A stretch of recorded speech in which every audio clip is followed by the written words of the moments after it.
Assalamu alaykum hurmatli ko'ruvchilar. Sharq Turkiston ovozining kundalik xabarlarini ko'rishinglarni qarshi olamiz. Kelpin oylik Ma'rif idorasi xodimi maktablarda Uyg'urcha darsliklarning butunlay to'xtatilganligini bildirdi. Xitoy konsulxonasi lager qurbonlari yaqinlarining iltimoslarini qabul qilishga majbur bo'lmoqda. Wuhanda Xitoy virusi bilan o'lganlarning oila tavobatlari Dunyo sahiyat tashkiloti mutaxassislari bilan ko'rishni talab qildi.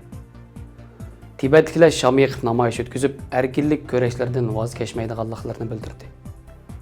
Qozog'iston va O'zbekiston o'rtasida tez suratlik temir yo'l yasash planlanmoqda. Tövəndə dehqonlar xabarlarimizning tafsiliy mazmunlarida bo'lsin.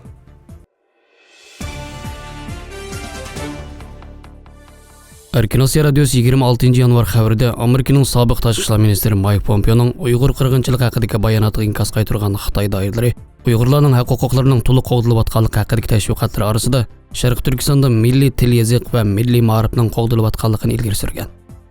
Amerikaning sobiq tashqi ishlar ministri Mike Pompeo Xitoyning Sharq Turkistondagi ijroatlarini irqiy qirg'inchilik, insoniyatga qarshi jinoyat deb e'lon qilgandan keyin Xitoy axboroti haqini so'zlagan Mike Pompeo'ga asabiylar hujum qildi.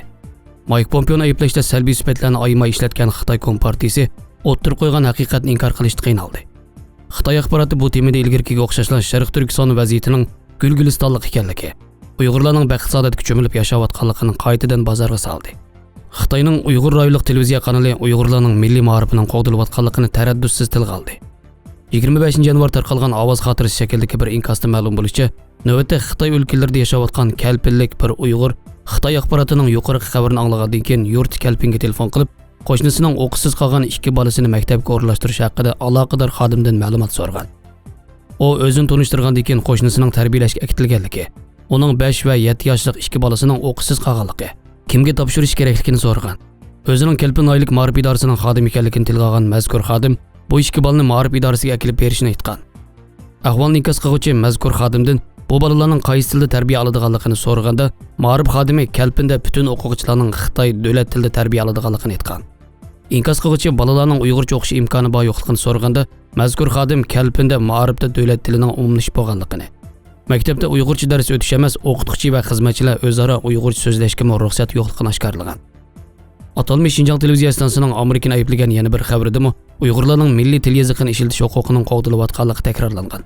25 yanvar kuni Xitoy Tangritog' to'ri atalmish Uyg'ur rayoni raisi Shuhrat Zakirning Amerika tashqi ishlar ministrligining sobiq ministri Mike Pompeo'ning bayonotini ayblagan uzun yozmasini e'lon qilgan. Shuhrat Zakir bu aybnomasida Mike Pompeo'ni Xitoyning ichki ishlariga aralashdi, Xitoyning Xinjiangni tuzash siyosatiga hujum qildi, xalqaro nizomga xiloflik qildi, Xinjiangda karminlar xalqining baxtli turmushi qari surkidi deb ayblagan va uningga qat'iy qarshi turadiganligini bildirgan. Mana bu qilmishlar Xitoy axborotining Amerikaning Sharq Turkistondagi irqiy qirg'inchilik haqidagi bayonotiga qarshi ilib berilayotgan tashviqotidan milliy ma'rifga aloqador uchurning soxtaligining yana bir kuchli dalillanishi bo'lgan.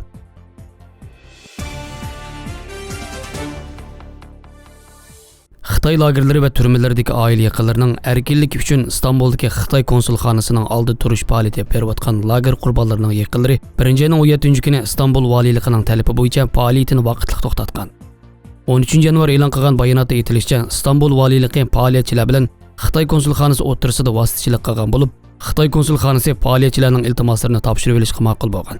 Shuning bilan lager qurbonlarining yaqinlari Istanbul valiyligi va Xitoy konsulxonasining talablari bilan Sharq Turkistonda lager yoki turmalarga solingan va g'oyib qilib o'tilgan oila a'zolari haqida 5000 dan ortiq kishilik tafsiliy material tayyorlab, topshirish uchun bugun Xitoy konsulxonasiga chiqqan. Iltimoslarning qachon, kim tomonidan topshirib olinadiganligi, iltimoslarni topshirib olganligiga oid aniq hujjatning chiqarib beriladigan yoki berilmaydiganligini va iltimoslarning natijasining qachon chiqadiganligi haqida texnik aniq ma'lumot berilmagan.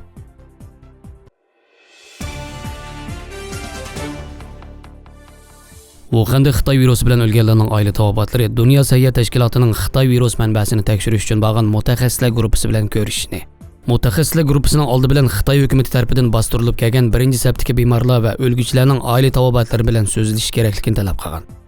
Bir necha oylik suhbatlashish orqali Xitoy Dunyo sahiyat tashkiloti mutaxassislar guruhining tekshirish ziyoratini tasdiqlagan bo'lib, Xitoy hukumati Dunyo sahiyat tashkiloti mutaxassislar guruhi a'zolarining dalil isbot to'plashga yoki oila a'zolari bilan ko'rishga ruxsat qilingan yoki qilinmaydiganligini ko'rsatmagan.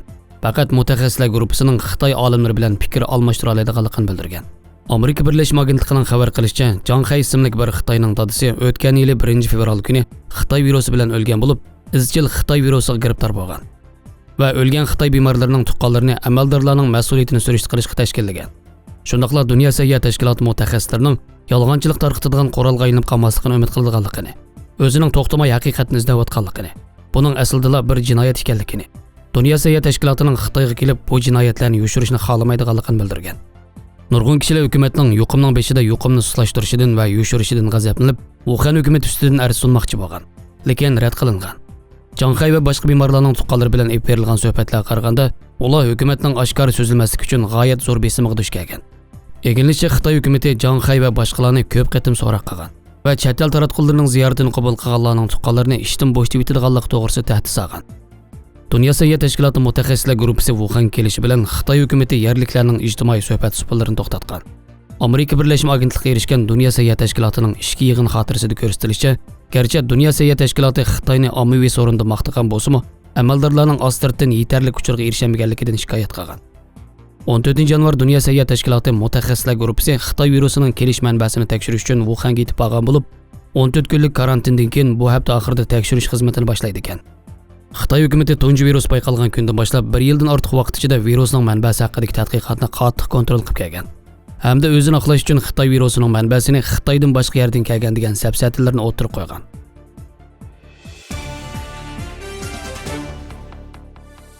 Tibet ovoz to'rining 26 yanvar xabarida Tibet yoshlar jamiyati, Tibet ayollar jamiyati va Erkin Tibet o'quvchilar harakati qatorliq 3 cho'ng surgundagi ommaviy tashkilot 25 yanvar kuni Shimoliy Hindistonning Dharamsalada Xitoyga qarshi sham yiqib namoyish qilib, Xitoy turmalarida qiyin qistoq qilingan Tenzin Nimaga va 2015-yili Shumoga o'xshash zulmga chidamay o'zini ko'ydirib o'lib olish bilan zolim Xitoyga qarshi turgan Tibetliklarga motam bildirgan. Tibet yoshlar jamiyatining raisi Gompo Doxondub bu faoliyatning o'tkazilishidagi maqsadini bayon qilib, sham yiqib namoyish qilishning Tibet qazo qilgan Tibetlarga motam bildirish uchun emas, balki Xitoy Kommunistik partiyasiga Tibetlarning Tibet erkinlik uchun kurash qilishini hargiz to'xtatmaydiganligini eskartish ekanligini, chet ellik Tibetlarning turish maydoni o'xshamasimi, amdilikda ittifoqlashib o'rtaq dushman bo'lgan Xitoy Kommunistik partiyasiga taqobil turishga chaqirdiganligini bildirgan. Xitoy Kompartiyasi Tibetda Tibetlarga qarshi zulm qilish siyosatini yo'l qo'yib, barliq uchur aloqa yo'llarini qattiq kontrol qilganlikdan, yaqinda Tibetning Nak noyisi Xiao bozoridan kelgan 26 yoshli Tibet Shumoning Xitoy Kommunistik partiyasining Tibetni rahimsizlarcha boshqarishiga norozi bo'lganligi, 2015-yil 17-sentabr o'zini ko'ydirib o'lib olganligini 5 yildan keyin sirtqi dunyo xabar topgan. Ganzishik noyisidagi Wenbo botxonasining 19 yoshli rahibi Tenzin Nima 19 yanvar kuni turmada qiyin qistoqda o'lganligi, kishilik huquq kuzatish tashkiloti Tenzin Nimaning jazo muddati ichida Xitoy tarafidan qattiq tayoq yeganligi va og'ir darajada ozuqlik yetishmaganligini bildirgan. Uningdan boshqa Tibet xalqaro harakatining vaqtli raisi Bojon Tesiring 22 yanvar kuni tashkilotning hukumat to'g'ri orqali bayonot e'lon qilib, Xitoy Kommunistik partiyasini cho'qim tibetliklarni qiyin qistoqqa ilish va xo'rlash qilmishlariga mas'ul bo'lishi, Tibet yashayotganlarning adolatga muhtoj ekanligini, har xil shakldagi qiyin qistoqni to'xtatish kerakligini, xalqaro jamiyatning unumli harakat qo'llanish kerakligini ta'kidlagan.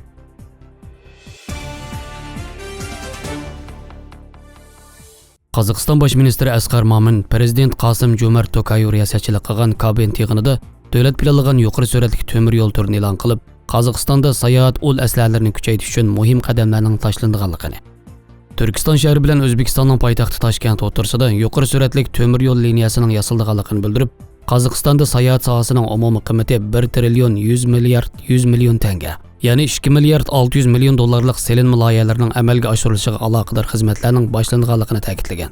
Asqar Momin mazkur yuqori sur'atli poyezd yo'li liniyasining Turkiston bilan Toshkentni tutashtiradigan liniyada yasalish planlanganligini bildirib, sayohatchilarning sonini oshirish uchun Turkiston Chimkent Toshkent liniyasida yuqori sur'atli poyezd yo'li liniyasi qurilishi boshlandi dedi.